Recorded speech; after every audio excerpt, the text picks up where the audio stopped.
আসসালামু আলাইকুম দর্শকবৃন্দ, আমরা আবারও চলে আসলাম আপনাদের মাঝে সেই আপুকে নিয়ে। আপু আসসালামু আলাইকুম। ওয়ালাইকুম সালাম। ভালো আছেন আপনি? জি, মোটামুটি আলহামদুলিল্লাহ। আজকে আপনি একা আসছেন? আমাদের ছোট্ট কিউট আমাদের মামুনিটা কোথায়? মামুনিটা ঘরে আছে, আমি একটু আপনাদের অফিসে দেখা করতে আসলাম আবার। কারো কাছে দিয়ে আসছেন? জি। আচ্ছা, ও আপনার নামটা বলেন। জি, তানিয়া। তানিয়া। বাসা? বাসা আপনার ইসেতে মাওনা। পাওনা।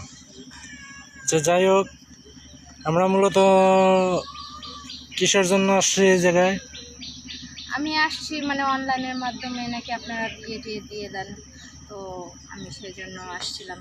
আরও দুইবার আসছি। আর দুইবার আসছেন, আমরা জানি, আমার ভিডিওটা পাবলিশ হয়েছে, সমস্যা নেই। আমাদের দর্শকবৃন্দ আছে, ওনারা দেখতেছে, আশা করি ভালো একটা ফলাফল পাবেন। তো দিনকাল কেমন যাচ্ছে আপনার?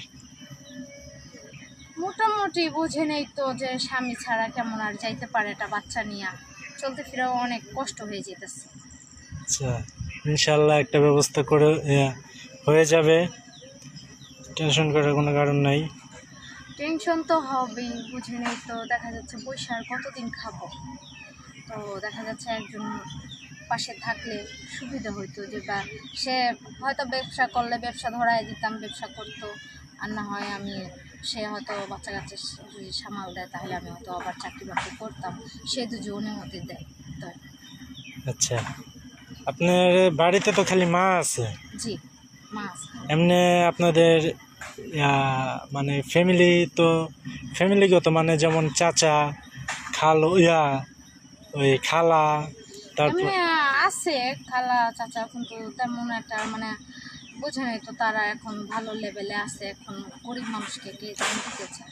ওনারা আপনাদের অনেক কোনো দেখাশোনা করে না আর কি? না না না, সেরকম কোনো মানে ওনারা একটু হাই লেভেলে হ্যাঁ। আছে, এই জন্য আপনাদের তেমন একটা সময় দেয় না।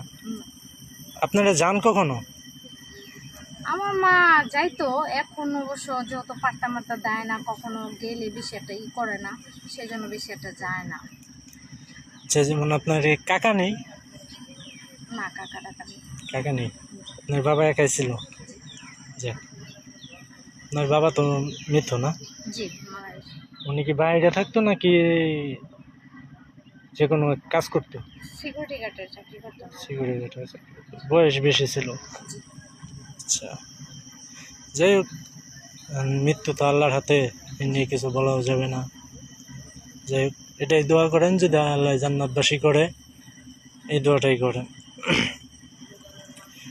তারপর এখন তো অনেকে অনেক মেসেজ দেয়, এখন মূলত অনেকে করছে যে বাচ্চা নিবে না।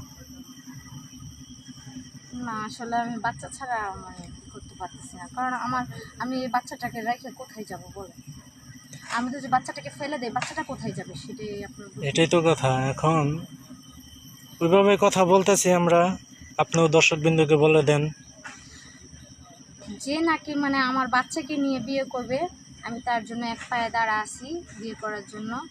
সে মানে আমি তো বলছি যে আমার যেটুক আছে সম্বল বা টাকা পয়সা যতটুকুই রেখেছি, আমরা দুজন ভালো চলে ফিরে খেয়ে চলে যেতে পারবো। কিন্তু তারপরও যে মানে বইসে যে খাবো সেটা না। সে যদি ব্যবসা করতে চায় বা চাকরি বাকরি, সেরকম অবশ্যই করবে। বা চাকরি না করে সে ব্যবসা করতে চাচ্ছে, আমার কাছ থেকে কিছু টাকা চাচ্ছে, আমি অবশ্যই সেতে সাহায্য করব। মানে আপনি যেটি আর কি ক্যাশ আছে ওইটি দিয়ে আপনি যতটুকু সম্ভব আপনি দেওয়ার চেষ্টা করবেন জি ব্যবসা করার জন্য। জি। এটা একটা ভালো উদ্যোগ, এরকম কেউ পেলে তো আপনার জন্য সুখবর। তবে আমার বাচ্চাটাকে সে গ্রহণ করে যাতে নিজের হ্যাঁ, সন্তান এটা বলে স্বাভাবিক। স্বীকৃতি দেয়, তাই আমি চাচ্ছি সেরকম একটা। কিন্তু যে বললেন যে বাচ্চা রেখে বলতেছে, আসলে আমার দ্বারা ওভাবে সম্ভব হবে না। আমার বাচ্চাকে নিয়ে যে নিবে, আমি তার ঘরেই যেতে রাজি আছি। যাক, আলহামদুলিল্লাহ। তো দর্শকবৃন্দ, আপনারা তো সবই শুনলেন, আমাদের এই চ্যানেলটাকে আপনারা সাবস্ক্রাইব করে রাখবেন। অবশ্যই এই আপুটির জন্য একটা ভালো পাত্র দেখে দিবেন। আশা করি সবাই ভালো থাকবেন, সুস্থ থাকবেন। আল্লাহ হাফেজ, আসসালামু আলাইকুম।